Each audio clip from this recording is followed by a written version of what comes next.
Welcome to the Trending Report, brought to you by USA Financial. The Trending Report is a series that aims to focus on the trend lines rather than just the headlines. Each episode features commentary around the state of the market, as well as other factors that may impact your personal finances.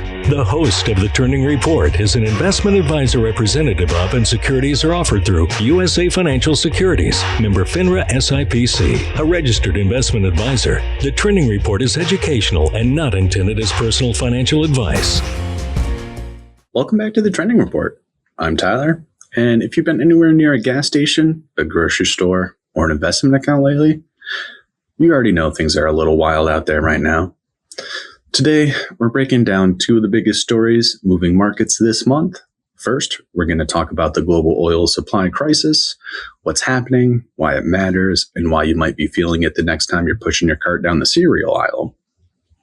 Then, we're going to go into something called the K-shaped economy, a term you're going to want to understand because it could be slitting your portfolio in ways that you haven't even noticed yet. As always, trend lines beat headlines, and we're not here to react to the noise. We're here to look at what the data is actually telling us. So let's get into it. All right, so let's start with oil, and this is a big one.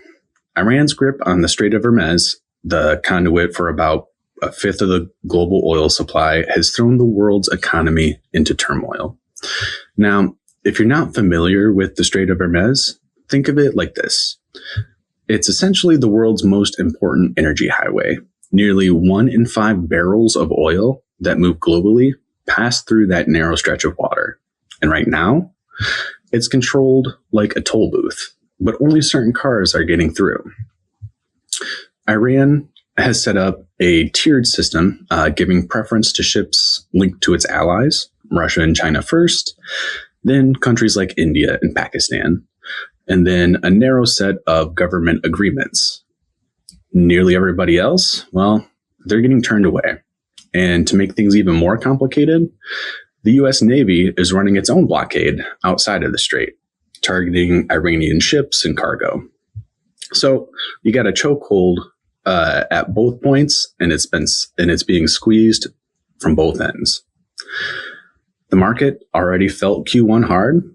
Brent crude oil jumped 63% in March alone. That's the single largest monthly oil increase in 4 decades. And now, heading into summer, things will get even worse before they get better.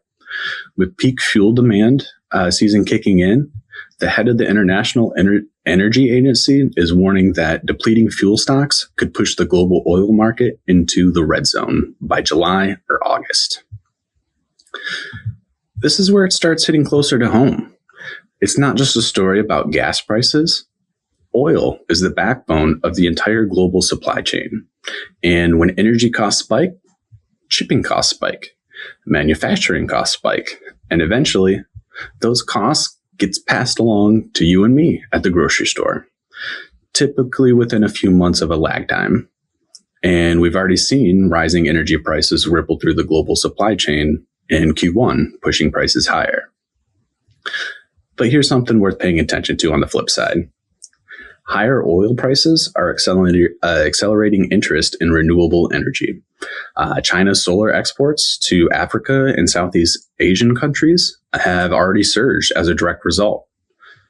Crisis has a funny way of speeding up innovation, and for long-term investors, that energy transition, it's a really good story, and it's still very much alive.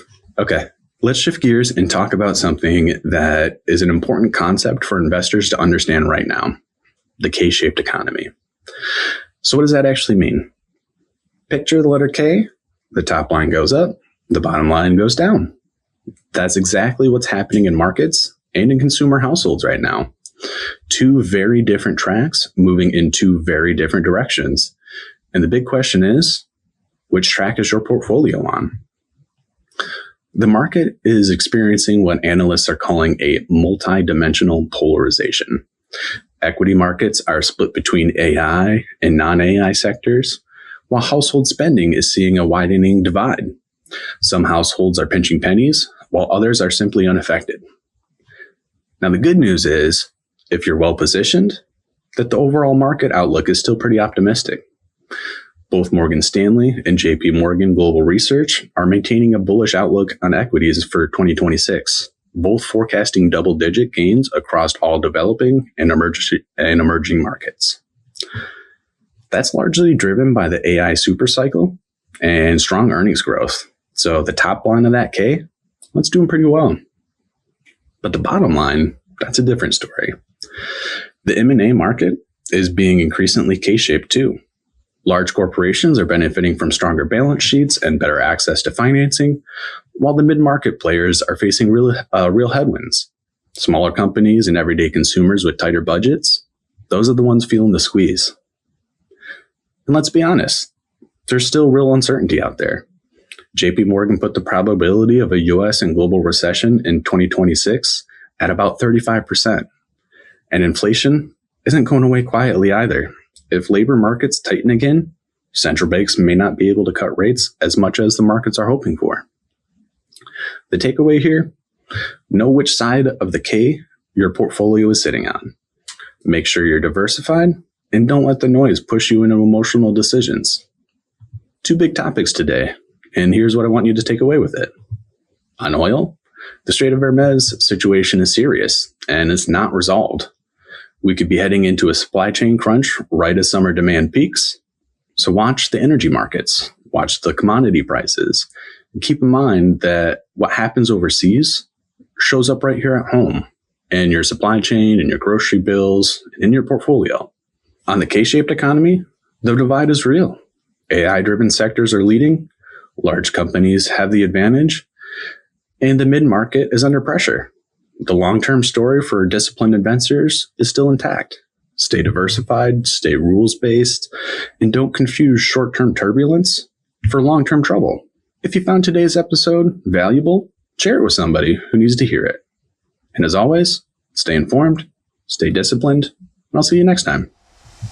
Thanks again for listening to this episode of The Trending Report, powered by USA Financial. We invite you to visit usafinancial.com to find out more about our work with independent advisors and their clients all around the country. Any projections, targets, or estimates in this report are forward-looking statements and are based on the firm's research, analysis, and assumptions. Due to the rapidly changing market conditions and the complexity of investment decisions, supplemental information and other sources may be required to make informed investment decisions. All expressions of opinions are subject to change without notice. Clients should seek financial advice regarding the appropriateness of investing in any security or investment strategy discussed.